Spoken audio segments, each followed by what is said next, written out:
Capítulo 15. Mi historia. ¿Me quiere contar brevemente un poco de su niñez? Esto es algo que he pedido a muchos clientes. No se trata de que yo conozca todos los detalles, pero quiero obtener un patrón general del lugar de donde proceden, si actualmente tienen problemas.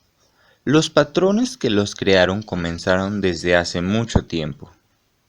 Cuando yo era una niña de 18 meses, experimenté el divorcio de mis padres.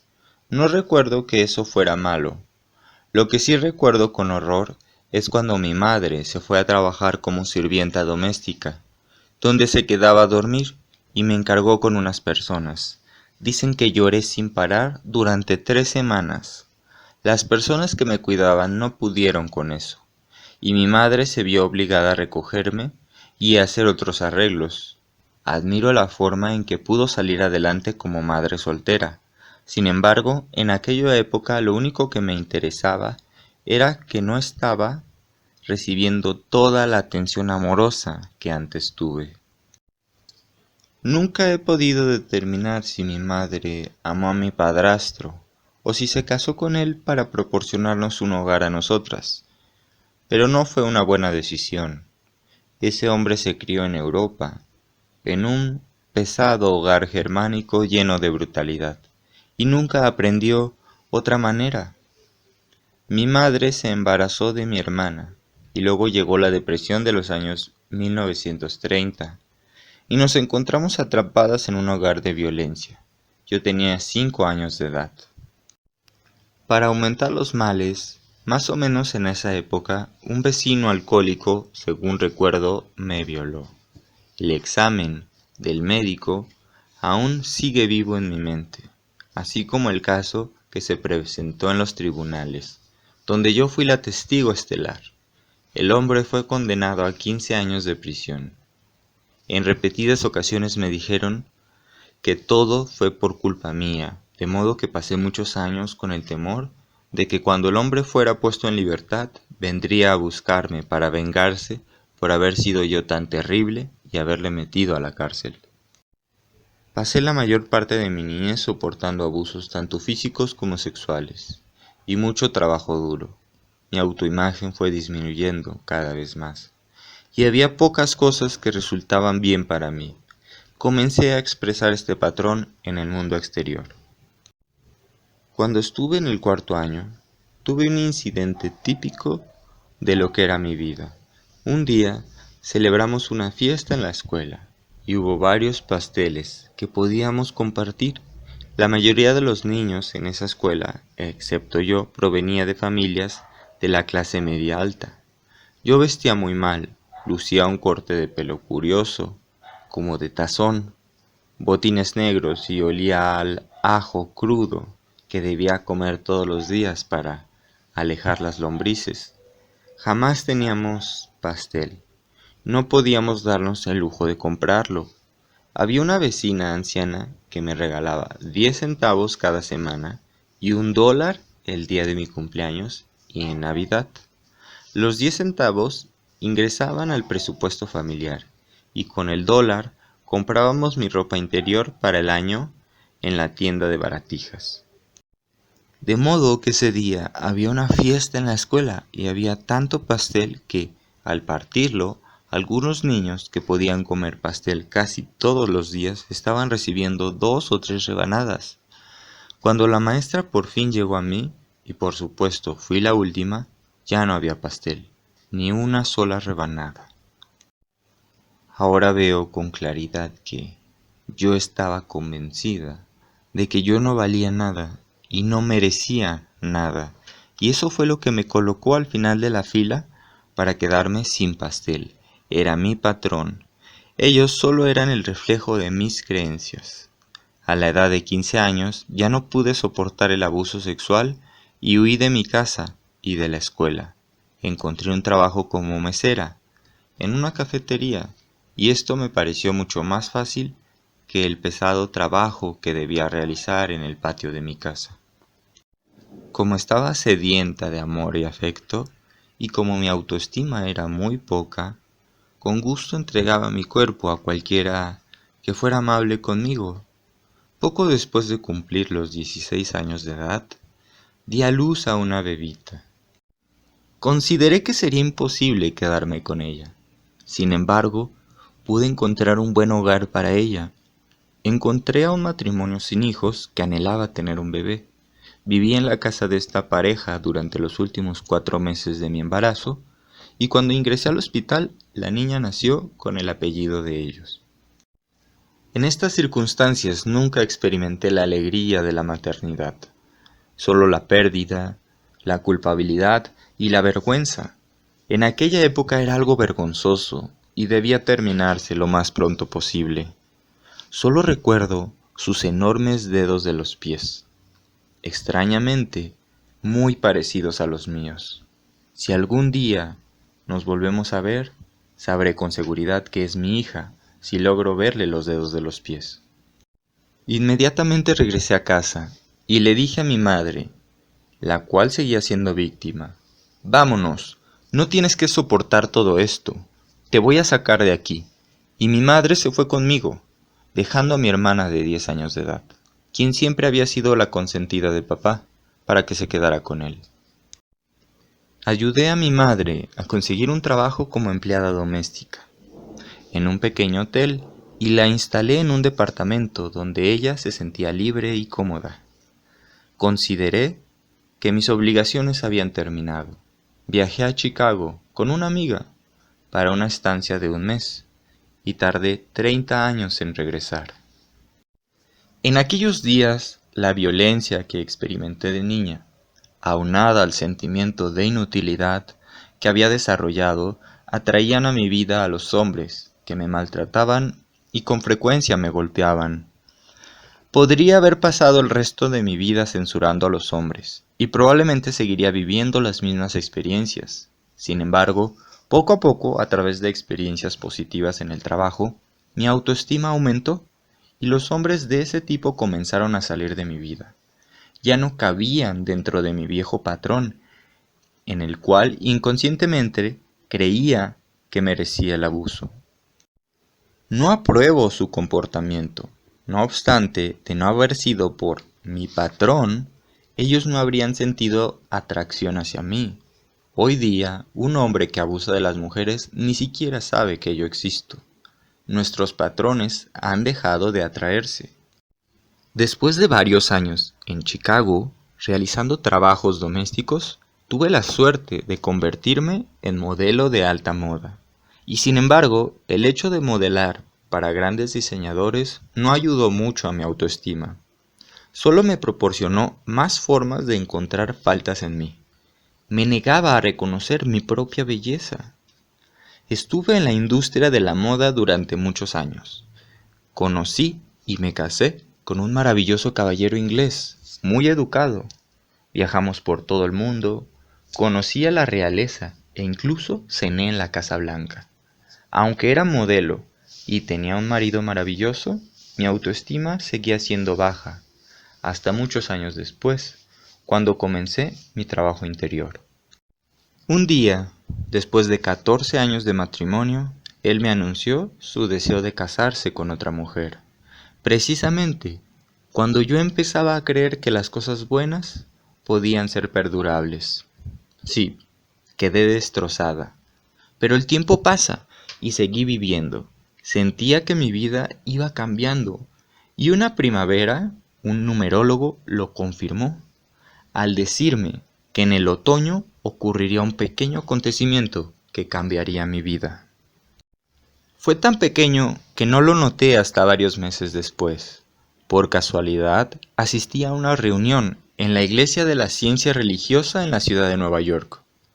Aunque el mensaje era nuevo para mí, algo dentro de mí dijo: «Pon atención». Y así lo hice. Asistí a la ceremonia dominical y además comencé a tomar las clases semanales. Estaba perdiendo el interés en el mundo de la belleza y la moda. ¿Cuántos años más podría preocuparme por la medida de mi cintura o por la forma de mis cejas? A pesar de haber desertado de la escuela preparatoria y de que nunca estudié nada, me convertí en una estudiante ávida que devoraba cualquier cosa que llegara a mis manos relacionada con la metafísica y con la curación. La Iglesia de la Ciencia Religiosa se convirtió en un nuevo hogar para mí. Aunque la mayor parte de mi vida continuaba como siempre, este nuevo curso que estaba estudiando comenzó a ocupar cada vez más tiempo. Cuando menos lo pensé, había pasado 3 años y era elegible para presentar mi solicitud para ser una practicante autorizada de la Iglesia. Pasé las pruebas y así fue como empecé, como asesora de la Iglesia hace muchos años. Fue un pequeño comienzo. Durante todo ese tiempo me volví meditadora trascendental. Mi iglesia no impartía el programa de capacitación ministerial durante ese año, de modo que decidí hacer algo especial para mí. Asistí a la universidad durante 6 meses. MIU, la Universidad Internacional de Marajishis, en Fairfield, Iowa. Fue el lugar perfecto para mí en esa época.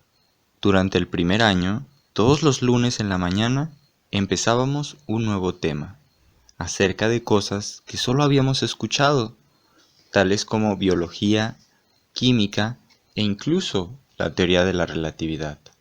Todos los sábados en la mañana había una prueba. Teníamos libres los domingos y el lunes en la mañana comenzábamos de nuevo. No existían las distracciones típicas de mi vida de la ciudad de Nueva York. Después de la cena, todos nos íbamos a nuestra habitación a estudiar. Yo era la alumna más vieja y me encantó. No se permitía fumar, ni beber, ni las drogas, y meditábamos 4 veces al día. El día en que salí, pensé que me desmayaría con tanto humo de cigarrillo que había en el aeropuerto. Regresé a Nueva York a reanudar mi vida. Pronto comencé a tomar el programa de capacitación ministerial. Me volví muy activa en la iglesia y en sus actividades sociales. Empecé a impartir conferencias en las reuniones de mediodía y comencé a visitar clientes. Pronto esto se convirtió en una carrera de tiempo completo. Debido al trabajo que estaba realizando, me inspiré para escribir el librito Heal Your Body, Sana tu Cuerpo, el cual comenzó como una sencilla lista de causas metafísicas para enfermedades físicas del cuerpo. Comencé a dar conferencias y a viajar e impartir pequeñas clases. Luego, un día, diagnosticaron que padecía cáncer. Con los acontecimientos de mi violación a los 5 años de edad y después de haber sido una niña maltratada, no era de extrañarse que se manifestara el cáncer en la región vaginal. Como cualquier otra persona a quien se le acaba de informar que tiene cáncer, sentí pánico y sin embargo, debido a mi trabajo con los clientes, sabía que la curación mental sí funcionaba y ahora tenía la oportunidad de comprobarlo. Después de todo, escribí el libro sobre los patrones mentales y sabía que el cáncer es una enfermedad causada por el profundo resentimiento que se ha guardado durante mucho tiempo, hasta que literalmente corroe el cuerpo. Me había negado a disolver toda la ira y resentimiento contra ellos debido a mi niñez. No podía perder el tiempo, ahora tenía mucho trabajo por hacer. La palabra incurable, tan espantosa para muchas personas, para mí significa que esta condición determinada no puede ser curada por medios externos y que necesitamos penetrar al interior para encontrar la curación. Si me sometía a una operación para eliminar el cáncer sin despejar el patrón mental que lo creó, entonces los médicos seguirían cortando a Luis hasta que no quedara nada. No me agradaba la idea. Si me sometía a una operación para quitar el tumor canceroso y también despejaba el patrón mental que lo causaba, entonces no volvería. Cuando el cáncer o cualquier otra enfermedad vuelve, no creo que se deba a que no lo eliminaron todo, sino que más bien el paciente no hizo cambios mentales. La persona solo vuelve a crear la misma enfermedad, quizá en otra parte del cuerpo. También creía que si pudiera despejar el patrón mental que creó este cáncer, entonces ni siquiera necesitaría la operación, de modo que actué para ganar tiempo, y los médicos, de mala gana, aplazaron la operación 3 meses cuando les dije que no tenía el dinero necesario. Inmediatamente asumí la responsabilidad de mi curación. Leí e investigué todo lo que pude encontrar sobre formas alternativas que ayudaran al proceso de mi curación. Me dirigí a diversas tiendas dedicadas a la venta de alimentos naturales y compré todos los libros que tenían sobre el cáncer. Fui a la biblioteca y leí más. Investigué la reflexología de los pies y la terapia del colon y consideré que ambas me beneficiarían. Parecería que alguien me dirigía a las personas adecuadas. Después de leer acerca de la reflexología de los pies, quise encontrar a un profesional. Asistí a una conferencia y, aunque normalmente me siento en la primera fila, esa noche me sentí obligada a sentarme atrás. En un minuto llegó un hombre y se sentó a mi lado y adivina qué. Era reflexólogo de los pies que estaba visitando el lugar. Me visitó 3 veces por semana durante 2 meses y me ayudó muchísimo. También sabía que necesitaba amarme mucho más. Había muy poco amor expresado durante mi niñez y nadie había logrado que me sintiera bien conmigo misma. Yo había adoptado sus actitudes de criticarme y censurarme, lo cual se habían convertido en algo mecánico.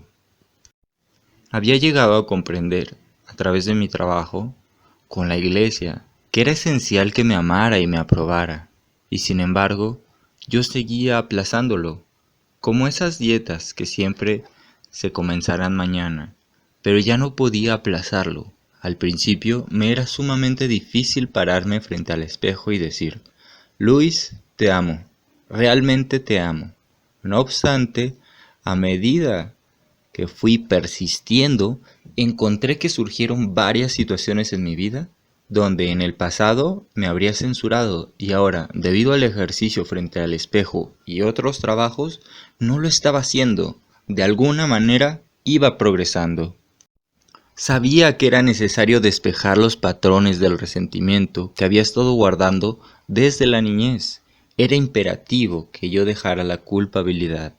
Ciertamente había tenido una niñez sumamente difícil, con mucho abuso mental, físico y sexual, pero eso sucedió hace muchos años y no justificaba la forma en que me trataba actualmente. Literalmente me estaba comiendo mi propio cuerpo con un tumor canceroso porque no era capaz de perdonar. Había llegado el momento de ir más allá de los incidentes en sí y comenzar a comprender los tipos de experiencias que pudieron haber creado a personas capaces de tratar a una niña de esa manera. Con la ayuda de un buen terapeuta expresé toda la vieja ira acumulada, golpeando las almohadas y gritando de rabia. Con eso me sentí más limpia. Después comencé a unir los pedazos de las historias que mis padres me habían contado acerca de su niñez. Empecé a tener una comprensión más clara de sus vidas. Con mi creciente comprensión desde el punto de vista de una adulta, comencé a sentir compasión por el dolor de ellos, y así, poco a poco, la culpabilidad empezó a desvanecerse. Además, busqué un buen nutriólogo para que me ayudara a limpiar y desintoxicar mi cuerpo de toda la comida chatarra que había comido a través de los años. Aprendí que los alimentos chatarra se acumulan y crean condiciones tóxicas en la mente. Me dieron una dieta sumamente estricta, con muchas verduras verdes y casi nada más. Incluso tuve cólicos 3 veces por semana durante el primer mes. No me sometí a la cirugía, sin embargo, como consecuencia de toda la limpieza mental y física, 6 meses después de mi diagnóstico, pude lograr que la profesión médica estuviera de acuerdo conmigo en lo que yo ya sabía, que ya no tenía ni siquiera un rastro de cáncer. Ahora sabía, por experiencia propia, que la enfermedad puede curarse si estamos dispuestos a cambiar la forma en que pensamos, creemos y actuamos. En ocasiones lo que parece ser una gran tragedia se vuelve en mayor bien de nuestras vidas. Aprendí mucho de esta experiencia y llegué a valorar la vida de una nueva manera. Empecé a ver lo que realmente era importante para mí y finalmente decidí abandonar la desarbolada ciudad de Nueva York. Y su clima extremoso. Algunos clientes insistieron en que morirían si yo los dejaba, y les aseguré que regresaría 2 veces al año para ver su progreso, y les dije que los teléfonos llegan a cualquier parte. De modo que cerré mi negocio e hice un descansado viaje por tren a California, y decidí comenzar en Los Ángeles. Aunque allí nací muchos años antes, casi no conocía a nadie, salvo a mi madre y a mi hermana. Ambas vivían ahora en las afueras de la ciudad, a 1 hora de distancia. Nunca habíamos sido una familia muy unida ni muy abierta, pero recibí una sorpresa desagradable al saber que mi madre había estado ciega desde hace algunos años y nadie se molestó en informármelo. Mi hermana estaba demasiado ocupada para verme, de modo que la dejé en paz y comencé a establecer mi nueva vida. Mi librito Health Your Body, Sana tu Cuerpo, me abrió muchas puertas. Empecé a asistir a todas las reuniones del tipo Nueva Era que encontré. Me presentaba y cuando era oportuno regalaba una copia del librito. Durante los primeros 6 meses pasé mucho tiempo en la playa, a sabiendas de que cuando estuviera realmente ocupada tendría menos tiempo para ocupaciones tan descansadas. Lentamente llegaron los clientes, se me pidió que diera conferencias aquí y allá, y las cosas empezaron a estabilizarse, mientras Los Ángeles me acogían. En un par de años pude mudarme a una bonita casa. Mi nuevo estilo de vida en Los Ángeles constituyó un gran cambio en cuanto a conciencia de mi formación anterior. Las cosas iban muy bien aquí. ¿Con cuánta rapidez pueden cambiar nuestras vidas por completo?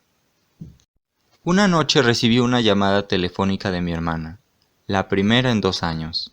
Me informó que nuestra madre, que ahora tenía 90 años de edad, estaba casi sorda. Se había caído y se había fracturado la espina. En un segundo, mi madre cambió de una mujer fuerte e independiente a una niña inútil sufriendo. Se rompió la espina y también rompió el muro del misterio que rodeaba a mi hermana. Finalmente, empezamos a comunicarnos.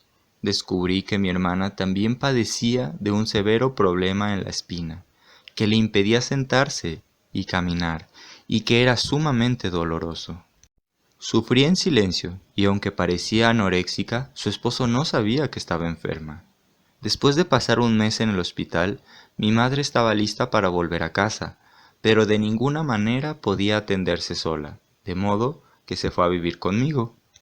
Aunque yo confiaba en el proceso de la vida, no sabía cómo podría manejar todo esto, de modo que le dije a Dios: está bien, yo me encargaré de ella, pero tienes que ayudarme, y tienes que proporcionarme el dinero. Las dos tuvimos que adaptarnos. Mi madre llegó un sábado, y el siguiente viernes yo necesitaba ir a San Francisco por 4 días. No podía dejarla sola, y tenía que viajar. Dije: Dios, tú encárgate de esto. Necesito tener a la persona adecuada para que nos ayude antes de partir. El siguiente jueves, la persona perfecta apareció y se mudó a mi casa para organizarla para mi madre y para mí. Fue otra confirmación de una de mis creencias básicas. Lo que necesito saber me es revelado y lo que necesito me llega en el momento y orden divino. Comprendí que era otra etapa de aprendizaje. Tenía la oportunidad de despejar toda aquella basura que venía arrastrando desde la niñez. Mi madre no pudo protegerme cuando era niña, sin embargo, yo sí podía atenderla ahora y lo haría. Entre mi madre y mi hermana se inició toda una nueva aventura. Fue otro reto proporcionar a mi hermana la ayuda que me solicitaba. Supe que cuando rescaté a mi madre años atrás, mi padrastro volcó toda su ira y su dolor contra mi hermana, y fue su turno de ser maltratada. Comprendí que lo que había comenzado por ser un problema físico, fue sumamente exagerado por el miedo y la tensión, además de la creencia de que nadie podría ayudarla. De modo que allí estaba Luis, que no deseaba ser salvadora y sin embargo quería darle a su hermana la oportunidad de optar por el bienestar en este momento de su vida. Poco a poco empezó a desenredarse todo y a fluir. Progresamos paso a paso, mientras lucho por proporcionar un ambiente de seguridad, mientras exploramos diversas avenidas alternas de curación. Por otra parte, mi madre reaccionaba muy bien. Se ejercitaba de la mejor manera que podía 4 veces al día. Su cuerpo se iba fortaleciendo y era más flexible. La llevé para que le pusieran un aparato auditivo y entonces se interesó más en la vida. A pesar de sus creencias en la ciencia cristiana, la persuadí para que le quitaran una catarata de un ojo. ¡Qué alegría cuando empezó a ver de nuevo y nosotros pudimos ver el mundo a través de sus ojos! Estaba tan contenta porque pudo volver a leer. Mi madre y yo empezamos a encontrar el tiempo para sentarnos y platicar, como nunca antes lo habíamos hecho. Nació una nueva comprensión entre las dos. Hoy día ambas somos más libres mientras lloramos y reímos y nos abrazamos. Algunas veces ella me exaspera, lo cual solo me indica que hay algo más que debo aclarar. Mi trabajo continúa a un nivel siempre creciente. El número de mis empleados ha crecido bajo la dirección de mi gerente personal, Charlie Work. Ahora tenemos un centro con clases y con un programa para internos. Así es mi vida ahora, en el otoño de 1984. Tratamiento. En la infinidad de la vida donde me encuentro, todo es perfecto, pleno y completo. Cada uno de nosotros, incluyéndome yo, experimenta la riqueza y la plenitud de la vida de maneras significativas para nosotros. Ahora miro el pasado con amor y opto por aprender de mis viejas experiencias. No hay bien ni mal, no hay bueno ni malo. El pasado ya pasó. Solo queda la experiencia del momento. Me amo por haber cursado por este pasado hasta llegar al momento actual. Comparto lo que soy y quién soy, ya que sé que todos somos uno en espíritu. Todo está bien en mi mundo.